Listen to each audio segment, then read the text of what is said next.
Literary criticism. We can see that literary criticism is a compulsory paper nowadays in almost all the universities, especially for postgraduate English studies. But the title of the paper varies according to the university. For example, University of Kerala, it is critical theories. In Mahatma Gandhi University, it is literary criticism. In University of Calicut also, it is literary criticism. In Kannur University, it is literary criticism. In that way, a name varies, but thing is the same. That means, without studying at least 15 or 20 essays from literary criticism, one student can't take an MA degree in English language and literature. That is the truth. That much importance we have the literary criticism today. So what is this literary criticism? Rather, what is the importance of this literary criticism? See, literary criticism is part of literature. And it is almost as old as literature. See, apparently, it is the analysis, interpretation, and evaluation of literature.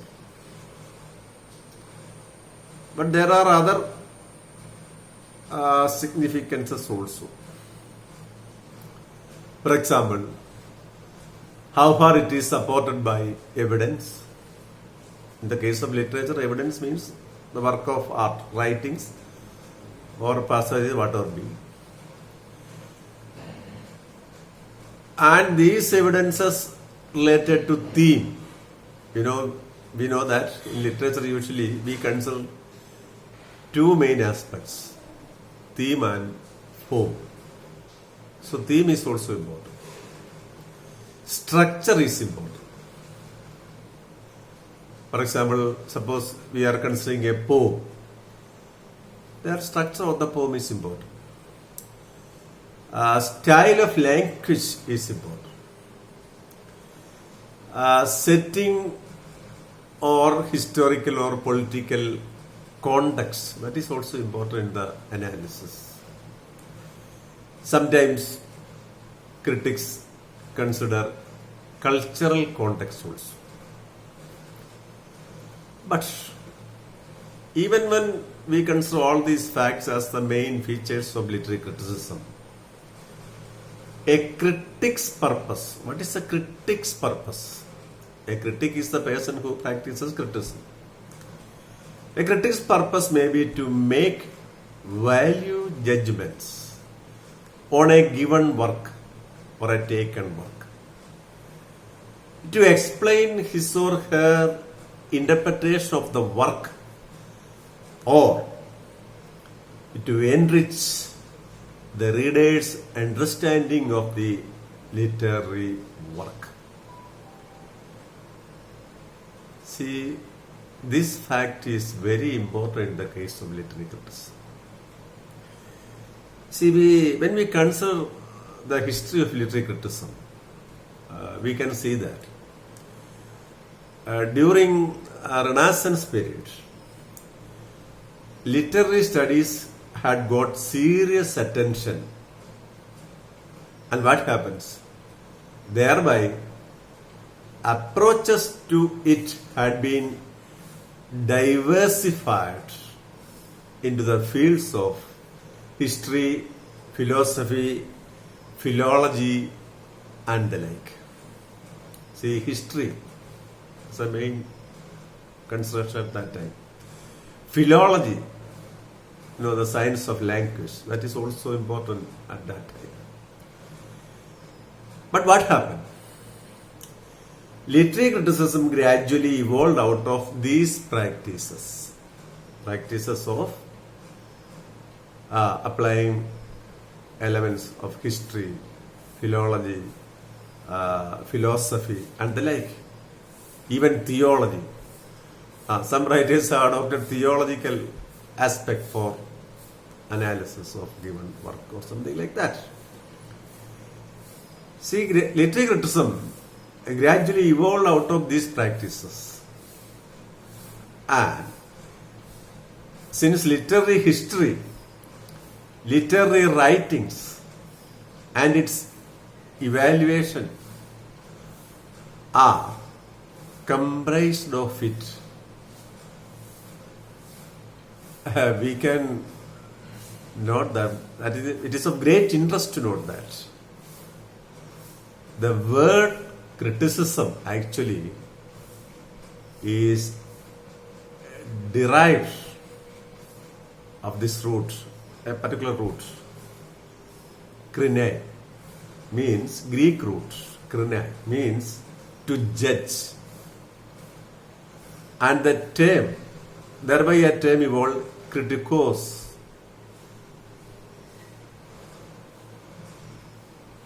And that means a judge of literature.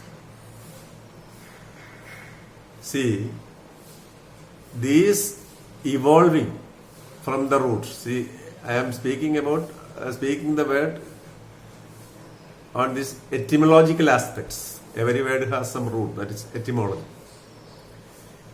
The Greek term, even though originated in the 4th century,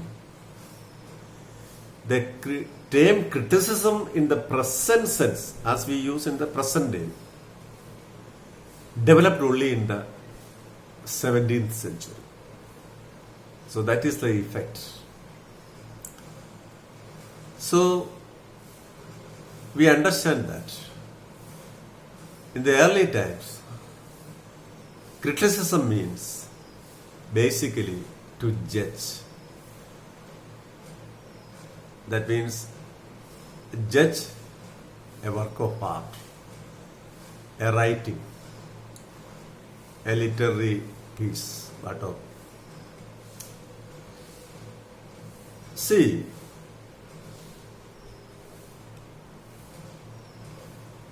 when we consider literary practices, literary writings,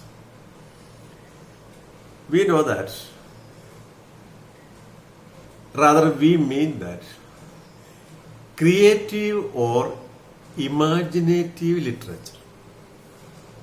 For example, poetry, drama, novel, see, and the like. See, these things naturally involve a process of interpretation. And this typically includes such activities as personal response, appreciation, evaluation, historical reception, explication, exegesis, and critique. Critique means criticizing, that is all. So, all these elements are comprised within the concept of criticism. Then, responses to literary experience. That means imaginative. Every work of literature is a product of imagination. We know that. So, responses to literary experience arranged in a systematic manner. It should be arranged in a systematic manner, making use of different tools. You can use any kind of tool, no problem. Any kind of tool for analysis. And this process may roughly called literary criticism. So literary criticism includes mainly three things. One is a response to a literary experience, a work. Next is the interpretation of the literary work. Third is analysis of the literary work. When these three processes happen, what happens?